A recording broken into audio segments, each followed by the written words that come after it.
Dr. AbuSulayman takes a journey back to his childhood, what he learned, and the values he imbibed that have shaped his personality and his research over the years. Let's go back to childhood, because still there is many lessons young people can learn from how it happened. There were three things in my childhood of very importance, how to help the child to grow in a good way. One of these was dedication of mother. Second, good library. And third, kind of training of thinking, being analytical, and know how to debate. Now, for the dedication of mother, you know, in Mecca, especially at our time, at my childhood time, it's easy for people to use unpleasant words, exchange this kind of words. And, you know, for myself, going to school in the morning, in the afternoon, helping father in his carpenter shop. So always we are hearing these words and seeing how people, you know, talk to each other. And my friends who are not Meccans, they say it is very difficult for us to believe that you are a Meccan, simply because we never hear you utter one dirty word.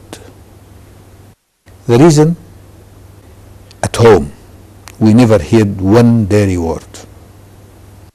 And my mother, I used to know, she never protest against father, against anything, or comment, or even demand things. Whatever he brings, she accepts. But only in one case, when we get together at dinner time, and that's the only time almost we get together, males and females and all family.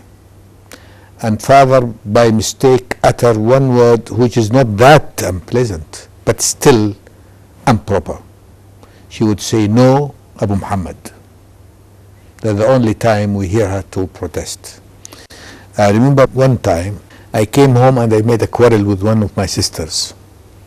And I said, you know, in Arabic it doesn't sound like what it sounds in English, son of a bitch. Not son of a bitch, but son of a dog. And that is what it means in Arabic. Dog looked up and down, but in English it has different connotation. So it is really not that dirty. It happened that mother was standing. She didn't talk to me. She didn't insult me. She didn't get angry with me. The only thing, it looks, until now I remember how it looked, as if some disaster happened, just looking at me. I never forgot that. I never even said that kind of word. I remember one of my daughters, she's over 30, got her education in Saudi Arabia and in Egypt, in the States and in Malaysia. She roamed the whole world. She got a master, she's working, and one day she came to me, she said, "Father, if there is insulting words more than donkey?"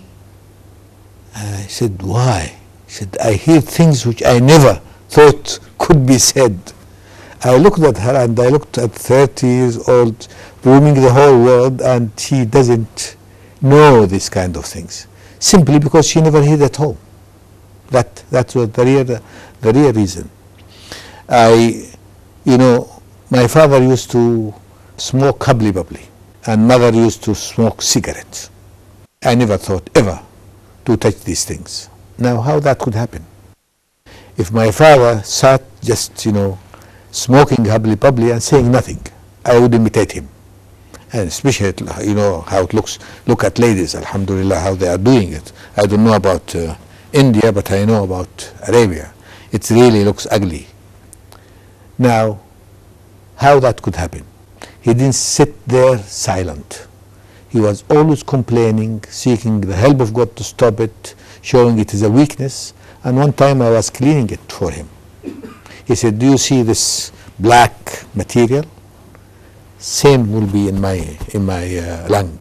So I'm not a crazy. He's complaining. He look at his weakness. It's bad. Why should I do it? So whoever the smoke around me, I want. I remember mother once, my younger brother, he was very little, very small. And she was smoking, and he came to pick up the cigarette. And one of my sister was close by. She took it from his hand and shouted at him. Said, no, leave him alone, leave him alone.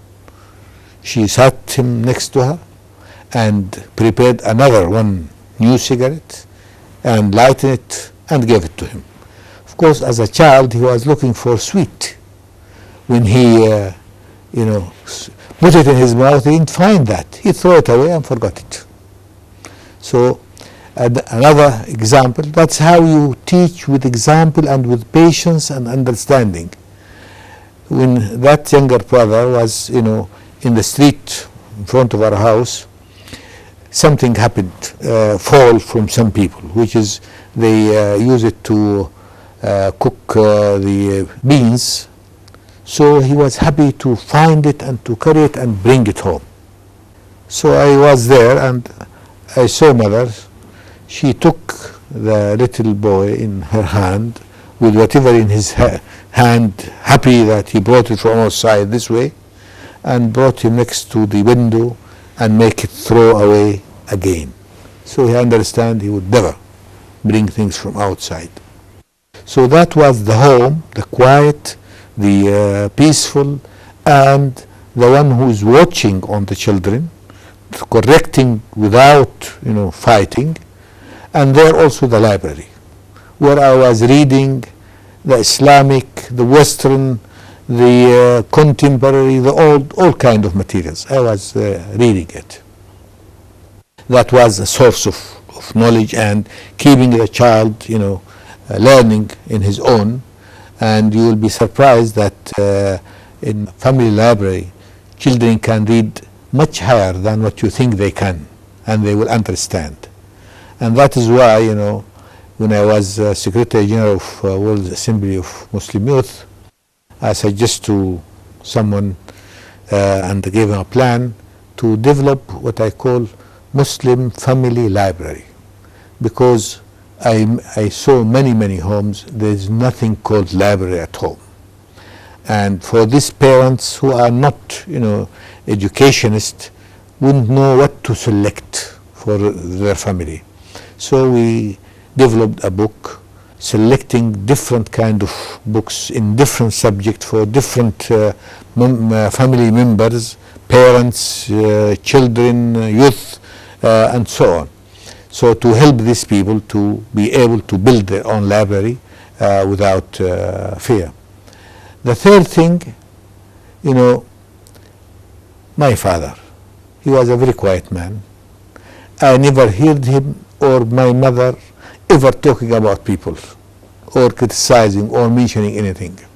That is why you find me, I cannot talk about people. I cannot talk about things. If you sit with me, we have to talk about ideas. It doesn't come to my mind at all to speak in these aspects. Now, one of his friends, as a matter of fact, the closest one to him, was close to him for one reason. When he sit, never talk about people or others, and father like that. Now, but this man has certain quality. Whoever come and say something, he will argue the opposite. And at that time it was maybe 1945. I remember one of the, at that time I would be about 8 years old. So someone will come and say Churchill is a good man. He will argue, no, Churchill is not a good man, Hitler is a good man. After that somebody else come and say Hitler is a good man. He say no, Churchill is a good man. And the child is listening, to the argument. How the same person change the argument and make a point. That was also a mental exercise, which was very good. And that's why in the International Islamic University, I took a great care of student affairs, and I made debate as the culture for the whole university. Because when you debate, first you have to know. Second, you have to be able to understand the other party, point of strength and weaknesses, and how to bring it out, and how to be convincing. Now, not only that, but also getting different young people from different countries in that university. When I left, it was 96 nationalities. Now they say it's over 100. That kind of interaction create really good awareness in that sense. And also different, all kind of programs open to them. That is where, I learned that, because if you give this kind of activities and environment to young people in education, you get different quality than if you just concentrate on class and just memorizing materials. This is, the kind of environment we have to create for our children. Now, the other thing which is important about childhood, also, when you really ingrain the quality in the child, regardless if you are there or not, they will behave. I remember when I left Mecca, and Mecca, when I was young in Mecca, I never left Mecca except to Jeddah and Taif. It is two small cities nearby. And then went to Cairo. Cairo is a big metropolitan. There, no restrictions, no father, no mother, I am free on my own. I was 18 years old. And I remember, I knew some of my fellow Egyptians and some also from Saudi Arabia, and we decide to go to one of these casinos. Not casino for playing, no, casino means where to drink tea and coffee, on the Nile. So when I went there, I sat, they brought one big, with ice and one bottle inside. Then I could guess what it is. I never, drink in my life, but I guess what it is. I'm reading and I understand. I said, what is this? They said, we would like to drink. I said, okay, you can drink. I don't drink, I'll go. They said, why you don't drink? I said, look here, I'm going to ask you one question. When you answer me, you would understand why I don't drink. I said, is it possible if I drink, I do something, if I'm not drinking, I won't do it? They said, it's possible. I said, I'm not crazy to do such a thing. They said, just try. I said, no, I'm not going to try. They said, why? I said, if I try, it is either one of two. Either I like it, I don't like it. If I don't like it, I don't miss such an experience. If I like it, I would live all my life sorry that I don't drink, forget it. And I just left. So that is how home, how quality, how peace is important in raising the child.